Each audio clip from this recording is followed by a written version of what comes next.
Ahora, nos están hablando de una violación a un derecho social y cultural, mientras que la A nos habla de un derecho fundamental. Empezamos a revisar entonces la naturaleza de lo que ellos mismos nos están planteando para poder, por así decirlo, empezar a separarlo.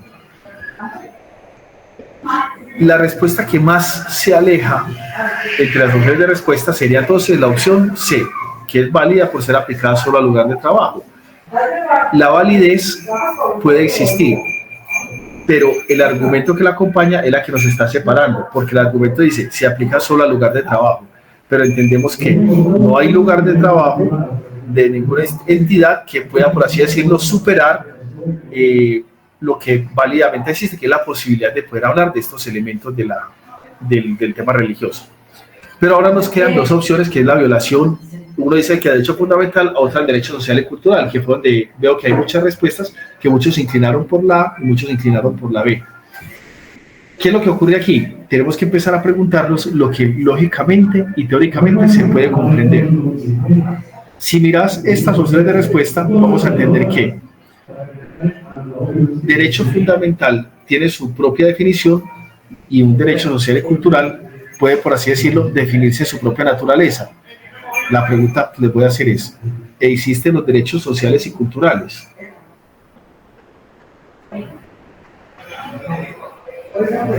¿Cuándo hemos escuchado hablar de derechos sociales y culturales? Si ellos existiesen, existirían por un elemento mayor, que serían los derechos fundamentales. Con base en esto, retiramos las opciones de respuesta que nos sobran y decimos que la clave como opción de respuesta es la A.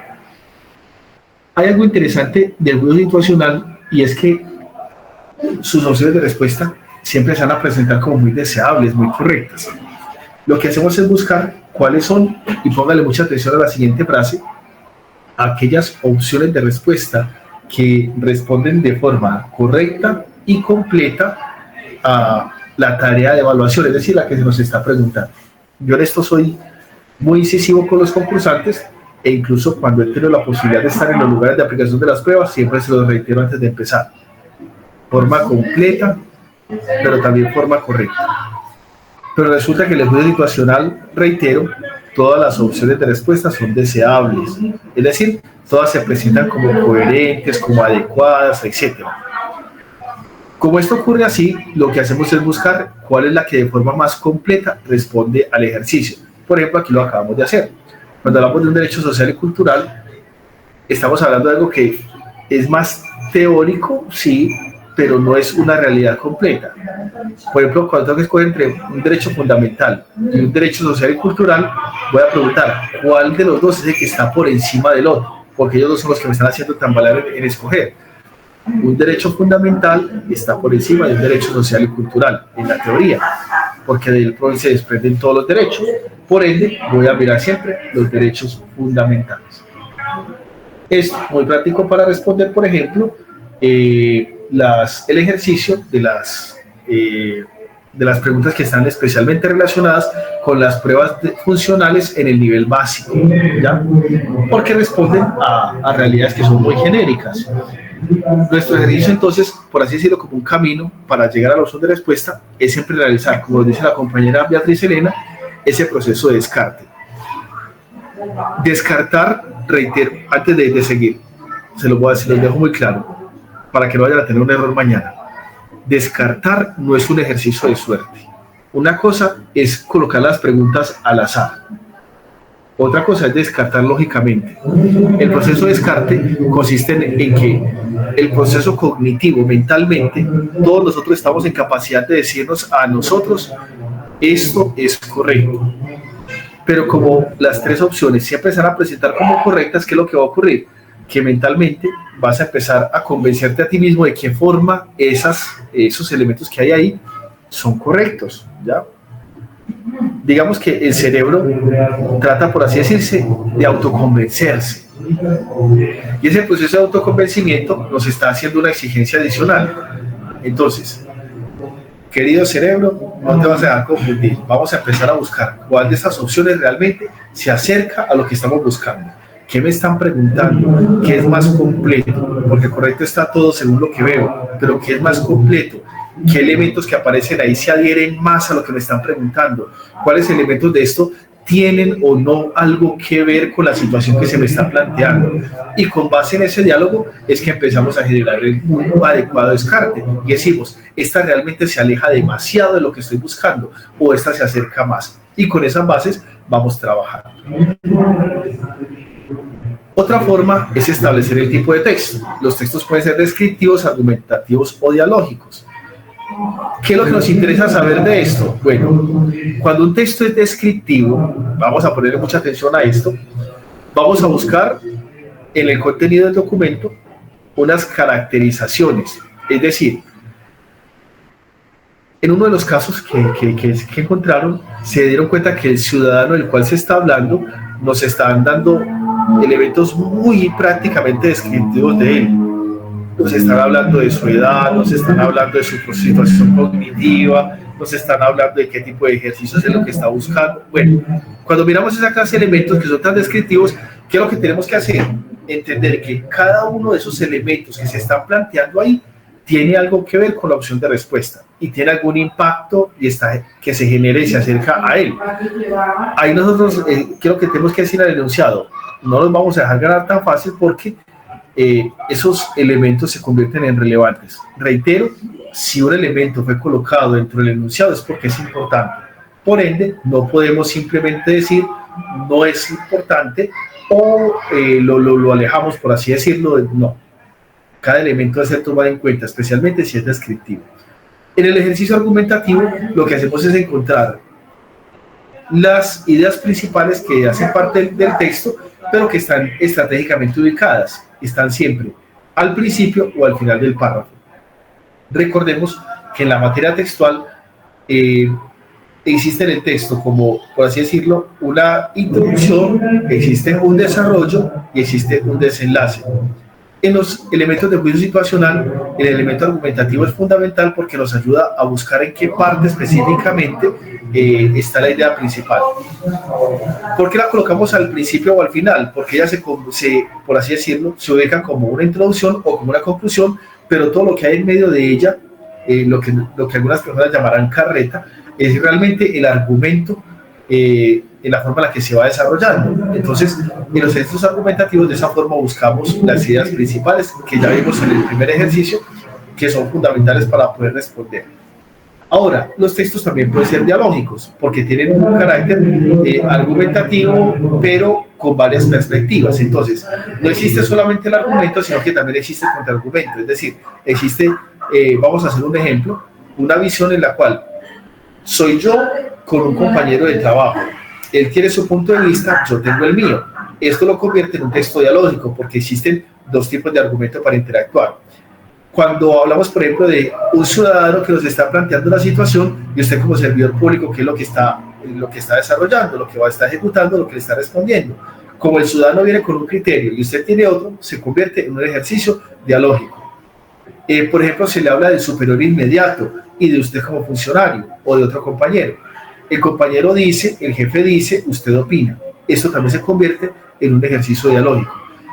La interpretación de cada punto de vista que exista en el enunciado se convierte también en una clave para poder responder al ejercicio. El tercer elemento es identificar novedades en cada párrafo. Vamos a hablar de esto de una forma muy práctica. ¿Qué elementos se repiten y qué elementos no dentro de un enunciado? ¿Cuáles son más recurrentes, cuáles no lo son? ¿Qué se menciona, a qué se le da más énfasis y a qué no? Eso es encontrar las novedades en el párrafo. En la medida que vamos encontrando las novedades del párrafo, nos vamos dando cuenta de cuáles son los elementos más centrales y con base en los cuales podemos tomar la decisión que se nos está planteando. Usted, cuando identifique las novedades del párrafo, va a decir, vea, me han repetido muchas veces que todo está ocurriendo en determinada parte de la organización. Me han repetido muchas veces que es el ciudadano el que está tomando ciertas actitudes. Me han repetido recurrentemente que es un compañero el que está ejecutando la tarea. Que aparezca un personaje, por así decirlo, en el juicio situacional, de forma recurrente se nos convierte en una alerta de que en torno a él está girando la situación. Pero digamos que en algún momento, por ejemplo, en el que hemos estado hablando siempre de un compañero de trabajo, aparece un usuario ese usuario se convierte en la novedad del párrafo y vamos a preguntarnos, ¿por qué apareció ese usuario? La aparición de ese usuario va a cambiar de alguna forma la perspectiva de la cual vamos a evaluar el trabajo. Esa clase de elementos son las que debemos tener muy en cuenta, porque ellos se convierten en el factor de cambio y muchas veces pasan desapercibidos y, hombre, es lo normal que esto ocurra, pero no se estrese por eso. Cuando encuentre esta clase de elementos, usted simplemente va a decir, bueno, ¿qué papel entró a jugar en este escenario ese personaje? Y vamos a ver de qué forma él aporta a la resolución. Miremos entonces este segundo ejercicio. El gobierno decidió construir una represa indispensable para generar electricidad a todo el país y que solo puede levantarse en un sitio en el cual hay un asentamiento indígena. En principio, al hacer las consultas respectivas con esta comunidad, ellos se negaron a la obra. Sin embargo, después de un largo proceso de conciliación con la misma, se acordó la construcción y que los indígenas se asentaran en otro territorio. Según la Constitución Política de Colombia, en esa situación el gobierno actuó en contra de los derechos de las comunidades indígenas, mostró respeto por la comunidad y actuó pensando en el bien común. Debió hacer una consulta popular para resolver el problema. Buscamos entonces cuáles son las novedades en el párrafo. Hay una necesidad de construir una represa, pero esto hay que hacer un asentamiento indígena. Ellos se niegan, hay un proceso de conciliación y se acuerda la construcción.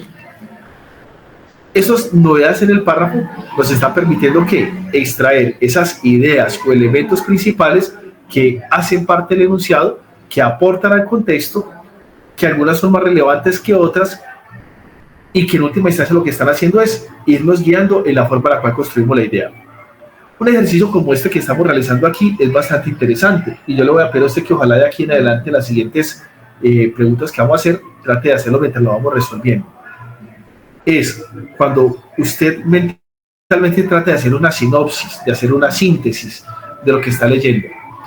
Uno desearía que usted en este momento pudiera pararse en la pantalla y cierra los ojos un momentico y empieza a decir, bueno, yo que me acuerdo esos elementos del texto y empieza, por así decirlo, a reconstruirlo mentalmente con sus palabras y con las ideas que le están dando. Esto es simplemente para que usted vaya diciéndole al cerebro, me hace el favor y se me queda solo con lo que es importante y lo que es interesante. Esas cosas interesantes las llamamos las novedades del párrafo. Esas novedades que se nos están planteando las tenemos estudiadas y ya aquí las tenemos ya resaltadas para que construyamos la idea. La Constitución Política de Colombia es entonces un elemento de las competencias funcionales y la vamos a ver de manera transversal. Preguntémonos entonces con esos elementos cómo podemos resolver. La Constitución Política se convierte en el eje sobre el cual se nos está evaluando, él es el centro de la competencia, pero entonces nosotros vamos a echar mano de las novedades que hemos encontrado en el párrafo. Actuaron contra los derechos de las comunidades indígenas, pero es que yo estoy hablando de que en el ejercicio nos están hablando de que hubo un proceso de conciliación. Si hay un proceso de conciliación, no podemos decir que se actuó en contra de los derechos de las comunidades indígenas. Pero ese proceso de conciliación también me apunta a la opción de respuesta C, donde dice que se debió hacer una consulta popular para resolver la problemática.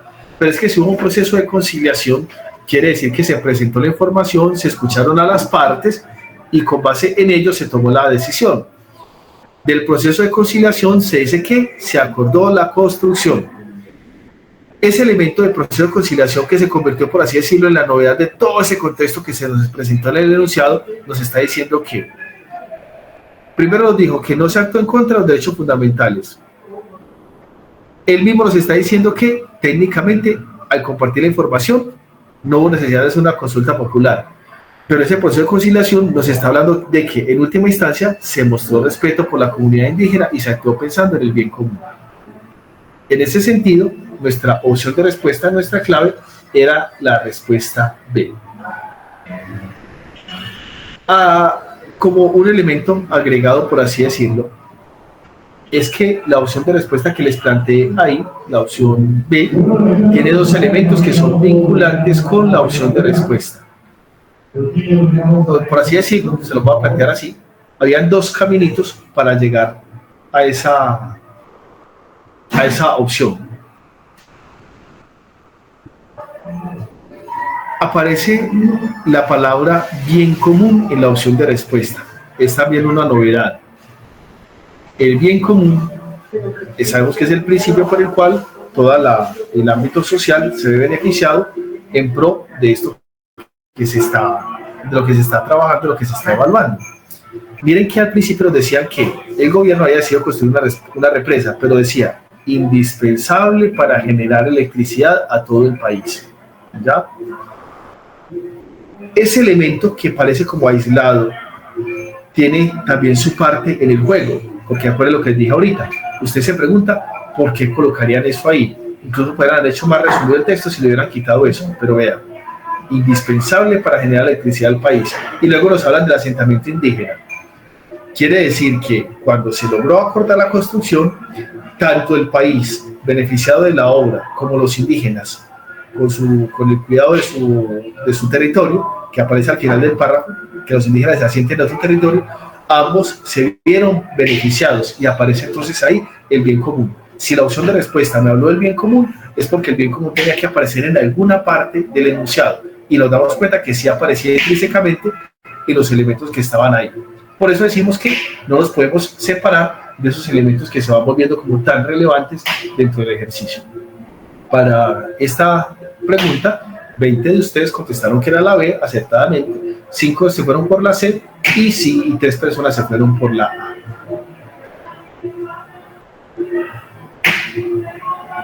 Muy bien, continuemos.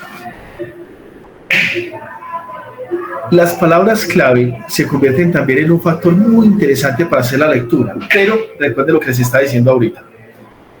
Hay personas que tienen la facilidad de realizar una lectura pausada, lo cual les permite realizar la extracción de ideas clave.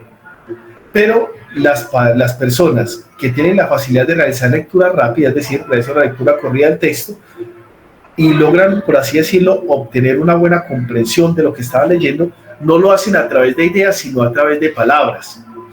Cuando se realiza este ejercicio, el cerebro, en su proceso cognitivo, lo que está haciendo es tomar esas palabras que le llamaron la atención y con base en ellas realizar una reconstrucción, por así decirlo, de todo aquello que leyó. Entonces, le voy a dejar solamente una tarea. Yo le voy a dejar tareitas para la tarde, pero les dije que por favor no se pongan a estudiar, que eso no es sano ya para el cerebro. Lean un texto corto. Primero lo va a leer pausadamente y sin pastelar, porque al fin y al cabo es para usted mismo. Usted va a decir, ¿qué me acordé de ese texto? Y usted empieza a detectar que las ideas como que no se le quedan.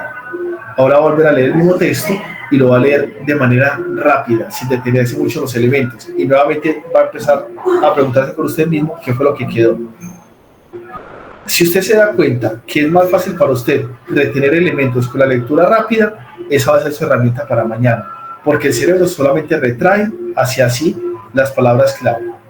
Pero si usted ve que la lectura pausada sí le permitió retener información, usted se va a dar cuenta que lo hizo a través de ideas. Entonces, cuando usted detecte ese elemento, usted va a decir mañana, aquí está mi espada de combate mañana, y con eso voy a trabajar. Porque, reitero, cada uno tiene una habilidad diferente, una capacidad diferente, que se ha ido construyendo con todos estos años de academia y de experiencia. Con base en eso, tratemos de acercarnos nosotros mismos a estos textos para resolver el ejercicio. Muy bien. Vamos a revisarlo entonces de una manera más aplicada. Un compañero de otra área, buscando su opinión sobre el asunto, le ha comunicado que tiene la idea